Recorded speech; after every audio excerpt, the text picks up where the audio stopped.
Gimana, bocorin dong ke teman-teman. Jadi kita dapat informasi nih bahwa ada upaya pengambil alihan Partai Nasdem nih. Jadi kita mengendus informasi gitu ya bahwa ternyata sudah ada nih pertemuan antara Ketua Umum Partai Nasdem Surya Paloh gitu ya dengan Ketua Umum Partai Gerindra yang menjadi Presiden Indonesia saat ini Prabowo Subianto gitu. Nah, itu pertemuannya sekitar pekan kedua Februari. Pertengahan Februari ya, yang gue Tahun dapat informasi yang serupa juga. Betul, 2026, dan itu di Hambalang pertemuannya. Jadi nggak banyak sebenarnya yang tahu bahwa ada pertemuan ini. Nah, jadi memang dalam pertemuan itu membicarakan nasib kedua partai ke depan. Dalam pertemuan itu dibahas mengenai parliamentary threshold, ambang batas parlemen, yang kalau misalnya ingin lolos ke DPR harus memenuhi syarat itu ya. Tapi di dalam diskusi itu Prabowo menyampaikan ya, apakah ingin naik atau tetap dengan ambang batas yang sekarang ya, di mana sekarang itu 4% kan.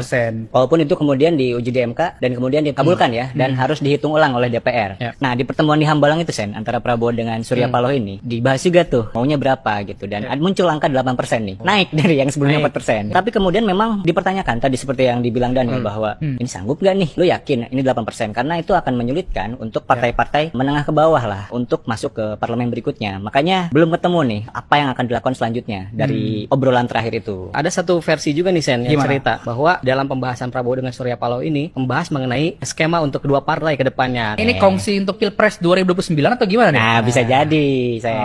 Tapi memang ada versi lain juga saya. Skema yang dibilangin oleh Daniel tadi ya, justru bukan datang dari Surya Paloh, tapi ditawarkan oleh Gerindra gitu. Ternyata tawaran ini ditolak karena tidak membawa manfaat apapun ternyata buat Surya Paloh. Sedangkan ini kan partai yang didirikan Surya Paloh dari nol ya. Jadi ada sentimen internal juga gitu dari Surya Paloh terhadap masa depan partainya ini. Gua wawancara 5 politikus Partai Nasdem. Mereka cerita bahwa kabar mengenai skema baru dua partai ini menyeruak di internal. Cuman beberapa di antara mereka menilai bahwa skema atau pembahasan yang muncul di Hambalang ini nggak realistis. Mereka menduga ya bisa aja tawaran yang sama pun disampaikan oleh Prabowo ke partai-partai lain ya. Gak cuma Nasdem gitu yang pengen. Ini ada lagi nih, seorang pengusaha setingkat menteri itu juga tertarik mengakuisisi Nasdem gitu ya. Tapi Sen, Pengusaha lah yang dulu pernah hampir mengambil alih partai yang inisialnya 3. banyak sih.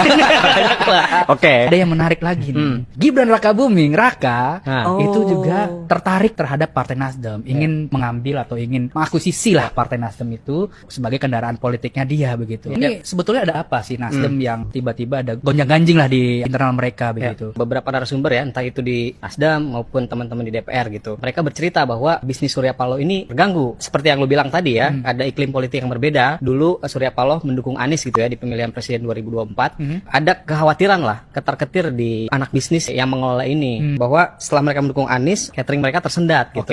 Selain catering, residu dari pertarungan Pilpres itu juga berdampak ke bisnis Surya Paloh yang lain ya dia.